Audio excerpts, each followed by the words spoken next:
Meeting the love of their life, eloping and getting married is something that most teenage girls dream of. Caroline Crouch was no different.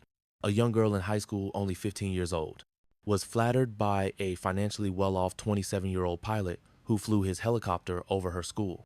Winning her heart, the two eloped and got married. But what seemed like the perfect fairy tale love story would soon turn into a murder that fooled the world. On Tuesday, May 11th, 2021 at 4 a.m., a man named Haralambos Anopoulos, also known as Babas, was horrifically awakened from bed. At the time of the incident, he had rented a 2-story maisonette in the suburbs of Glyka, an area located on the outskirts of Athens.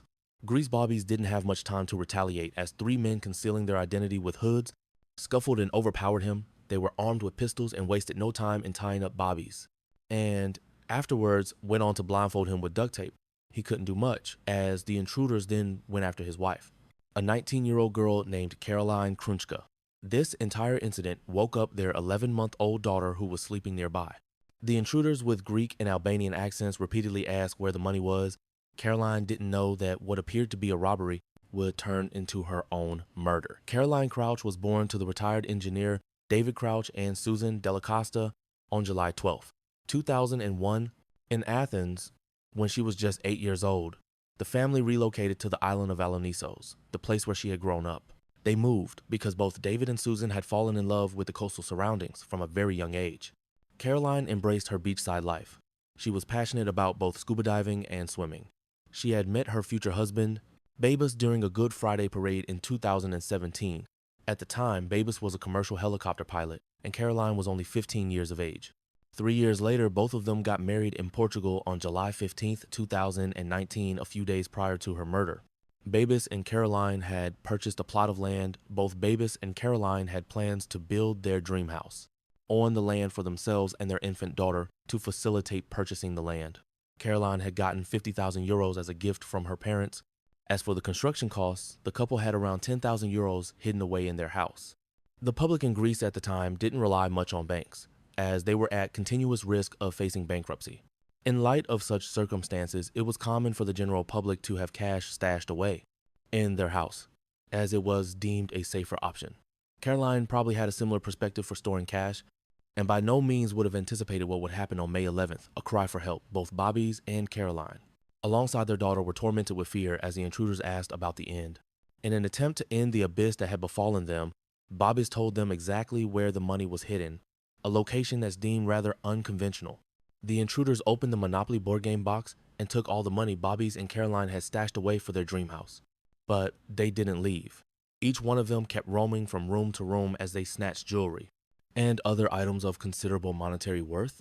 The looters wanted more, but Bobbies and Caroline had given up all they had, and in a desperation and fear begged for their lives, and that of their daughter. Bobbies could hear the screams of his wife as the intruders held a firearm against the 11-month-old infant.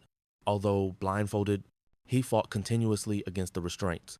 However, the rope around his neck was tightened to the extent that he kept fainting, in and out of consciousness. He eventually fainted and then regained his senses after a while. Once conscious, he discovered that the men had left the house at the moment.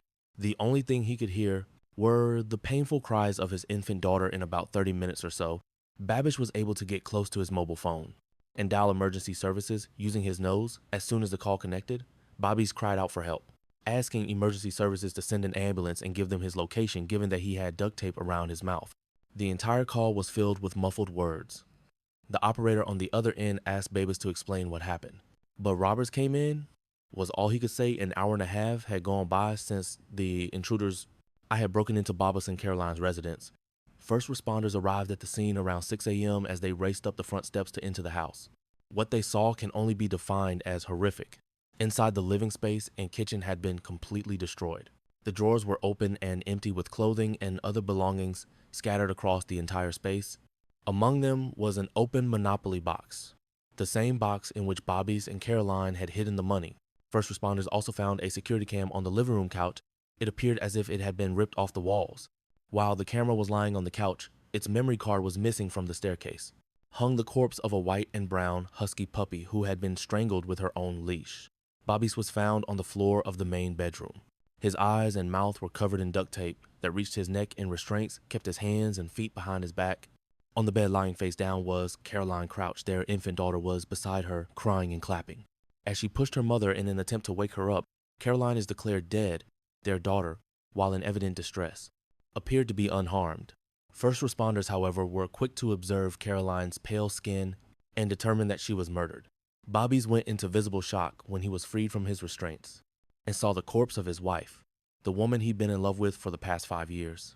The officers were quick to ensure the safety of the infant and began to interrogate based on his side of the story. In the state of the crime scene, the presence of 4 men was determined. Police officers concluded that 3 men had entered the house, while the 4th kept watch. They interpreted the entire sequence of events up to the murder and escape as follows. 1, intruders approached the house through a dirt road that led to its rear entrance. 2, they failed to break in through the rear door and then removed security pins off a basement window to enter the house. 3, after entering the maisonette, they murdered Roxy, the family's 7-month-old husky, the murder weapon, her own leash. 4, the 3 men then entered the main bedroom where Bobby and Caroline were asleep. 5, then they damaged the house and took the money out of the Monopoly box 6 before leaving. They murdered Caroline by smothering her with a pillow. 7, since Bobby's was drifting in and out of consciousness, the intruders may have assumed he died and left. Believing that they had left no witnesses behind as far as Caroline's death is concerned, it was revealed that it was not an instant experience. The 20-year-old female suffered an attack that lasted for around 6 minutes. Bruises across her body showed signs of retaliation, and those on her lips and tongue hinted at the possibility of sharp objects being used. No signs of sexual assault were found. Investigation and speculation. Although the damage done to the couple's house was immense, no concrete evidence was left behind by the intruders. The only thing that emergency first responders found in the house was the hood of one of the intruders. Based on how Bobby's had described the event, it was concluded that the hood must have fallen while Bobby's was retaliating. This may have been a small piece of evidence for a case of such magnitude, but the hood falling off was enough for Babies to get a glimpse of the culprit. A sketch depicting an overweight, dark-skinned, tall individual was created based on the details Babas shared. Despite being disoriented, Babas was able to identify 2 firearms that were used as well. According to him, the intruders had a black pistol and a silver Colt. Details of the investigation revealed that intruders were able to escape with 10,000 euros in cash and jewelry worth 20,000 euros. In addition, police concluded that this was an act of professional criminals who had observed the family and waited for the right moment to strike. Furthermore, a police spokesperson had stated it was brutal and violent. It went on to categorize it as an act of someone with a lack of emotions and a strong antisocial personality. Numerous speculations soon followed as details of the investigation provided more and more insight into the murder. A key trail of thought in everyone's mind was that if money was the motive, why was murder necessary? Some other speculations put forth the claims such as the intruders were high on drugs and could not control their actions, or maybe Caroline saw or knew them. Caroline resisted and fought back, given that she was a black belt kickboxer, and intruders had to silence her to keep her under control, alarms being raised, as Caroline may have started to scream when her 11-month-old daughter had a gun against her temple. While all of this was mere speculation, the investigators were certain about one thing. The attack was premeditated. The reason for such an assumption was that the intruders knew the couple had money hidden in the house. Based on this assumption, the police questioned Bobby's and Caroline's inner circle. They believed that the gang had been given a tip alongside these interrogations. Security cam footage from homes and businesses in close proximity. I was also examining the footage. The police identified a dark colored vehicle followed by a motorcycle that was cruising around the couple's house on the morning of the murder. Caroline Crouch is laid to rest. Caroline Crouch was laid to rest 3 days after the murder. Her burial site was the Greek island of Alonissos, the same place her parents had fallen in love with and the same place where she grew up. Bobby's paid tribute to his wife and said he was lucky that he had met Caroline, very lucky that she loved him, and even more lucky that she was the mother of his daughter. He went on to say that their daughter would grow up not remembering her mother, Babes, added that Caroline was the joy of life and will always be near him through their daughter. While Caroline was being laid to rest, a car was pulled over in northeast Greece as a routine stop. Inside was a 36-year-old Georgian national male, Georgi Haradishvili, en route to the Bulgarian border. He had handed over his passport, but it was soon identified as a fake. Who was this man, and how is this related to Caroline's murder? This man was soon identified as Georgi Haradishvili, a violent criminal who had multiple prior convictions. He was wanted for 12 break-ins that were committed all over Athens over the past 6 months. What painted him as the likely culprit was the fact that 3 of these crimes were committed around Babas and Caroline's neighborhood. One of the 3 was in December, when Haradishvili and 3 others broke into a house through a rear window. Similar to what happened with Bobby's and Caroline, they then continued to drag the female occupant by the hair and threatened to slit her throat. During that robbery, the group had stolen $10,000 cash and jewelry. Their next hit was on March 7th. Just 2 months before Bobby's and Caroline made it to their hit list during this robbery, they tied up 4 others and an older couple. Along with their cleaning lady, the loot, cash, and other items of significant monetary worth. If patterns aren't enough to paint him as the culprit for the murder, then guess what? He had remarkable similarities with the sketch that was made using Bobus's description of the intruder. The evidence racked up against Heritage Valley included a history of violent break-ins, an attempt to flee the country, and resemblance to the sketch. Given all of this, the police were confident that they had found their man. Harazishvili was arrested and interrogated for 4 days, during which physical means of getting answers were also used. He was repeatedly questioned about getting to the location. Entering the house and killing Caroline, the physical means used to get answers left him concussed. However, he kept his stance and stated that he'd never heard of Caroline Crouch.